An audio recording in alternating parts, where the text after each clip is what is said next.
ओम शांति। 12 मई 2024 की अव्यक्त मुरली से होमवर्क। आज की मुरली है, पास विद ऑनर बनने के लिए सरव खजानों के खाते को जमा कर संपन्न बनो। आज की मुरली से हम लक्ष्य लेंगे, स्वराज्य अधिकारी बन, सरव खजानों से संपन्न बन, पास विद ऑनर बनने का पुरुषार्थ करना है।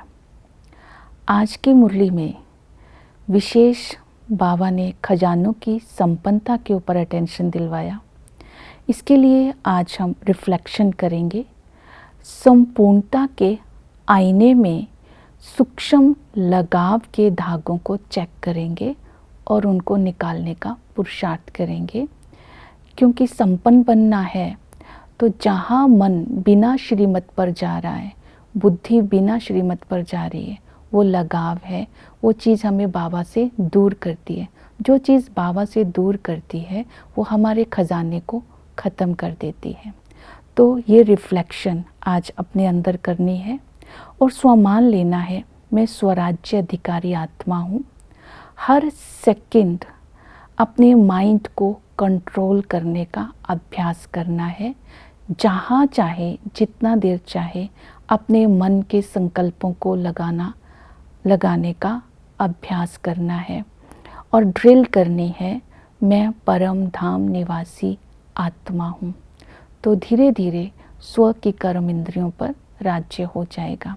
खजानों को जमा करने की विधि, इसके लिए आज बाबा ने जो विधि बताई है, भिन्न भिन्न स्वमानों का अभ्यास, बाप की याद, ब्राह्मण जन्म व जीवन का महत्व, समय का महत्व आज बुद्धि में रहे तो हम खजानों को जमा कर सकते हैं।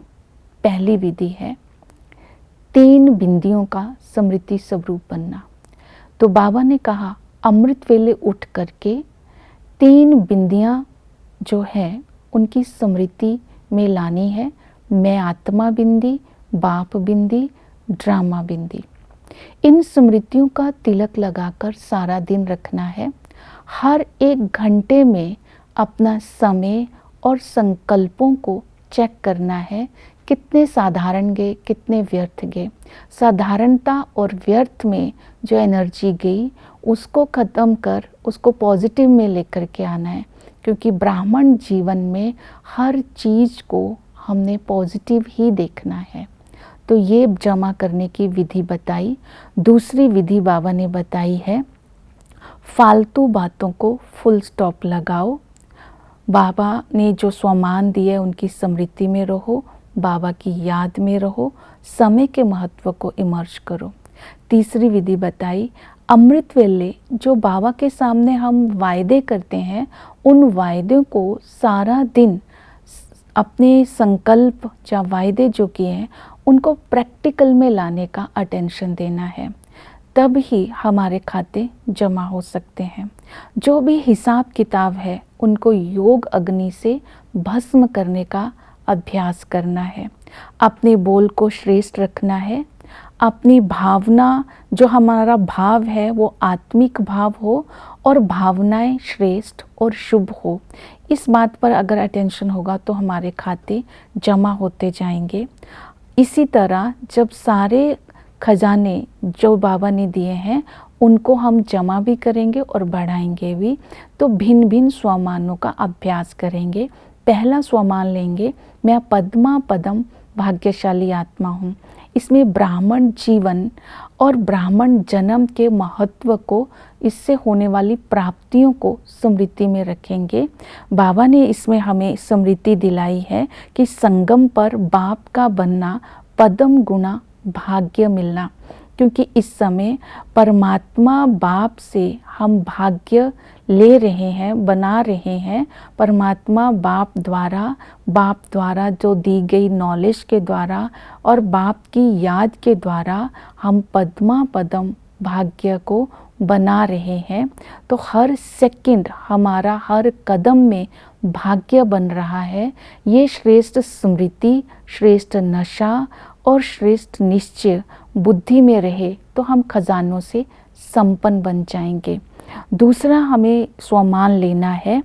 सारा दिन ये रूहानी नशा रखना है, मैं कौन। इस नशे को इमर्ज रूप में रखना है। इसमें मैं richest highest in the world हूँ, ये मैं richest highest in the world आत्मा हूँ, ये नशा सारा दिन रहे। दूसरा, मैं सर्व अधिकारी आत्मा हूँ। इस संगम पर जब हम बाप के बन जाते हैं तो बाप द्वारा सर्व खजाने सबको समान ही मिलते हैं, जैसे कि श्रेष्ठ संकल्पों का खजाना, श्वास का खजाना, समय का खजाना, गुणों का खजाना, शक्तियों का खजाना, एक एक ज्ञान का रत्न जो है लाखों का है। इतने खजाने बाप का बनते ही हम सबको मिले हैं।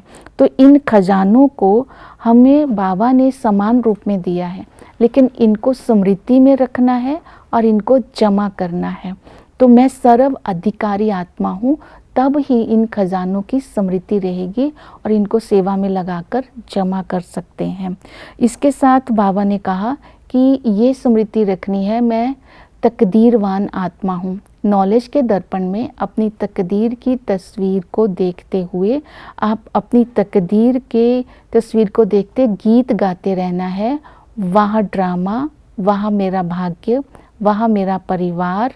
और इसी तरह जब हम तकदीर को देखते हैं तो तकदीर को बढ़ाने के लिए बाबा के लिए दिल से थैंक्स निकलता है। मैं मास्टर रचता हूँ, ये समय मेरी रचना है। स्वयं भगवान परमात्मा मेरा शिक्षक है। मेरी रचना मेरी संपूर्णता का इंतज़ार कर रही है। मैं रचना के द्वारा संपन्न नहीं बनूंगा, रचना से पहले मैं संपन्न बनूंगा। अर्थात समय के अकॉर्डिंग मुझे संपूर्ण नहीं बनना है, उससे पहले मुझे संपूर्ण बनना है। मैं मास्टर सर्वशक्तिमान हूँ। सर्व बोझ बाप को देख करके सर्वशक्तिमान बन, सहज योगी बन। योग की अग्नि से पापों को भस्म कर मैं विश्व परिवर्तक बनती जा रही हूँ, क्योंकि विश्व परिवर्तन का ठेका ब्राह्मणों को बाप ने दिया है। तो इस कर्तव्य को जब हम सामने रखते हैं तो कोई मुश्किल ब्राह्मणों की डिक्शनरी में नहीं है। तो पहले अपने को सारी मुश्किलों से मुक्त करना है, फिर हम बाबा के विश्व परिवर्तक के कार्य में सहयोगी बनते हैं। इस तरह सर्व खजानों को जमा करना है, भिन्न भिन्न स्वमानों को इमर्ज करके। ओम शांति।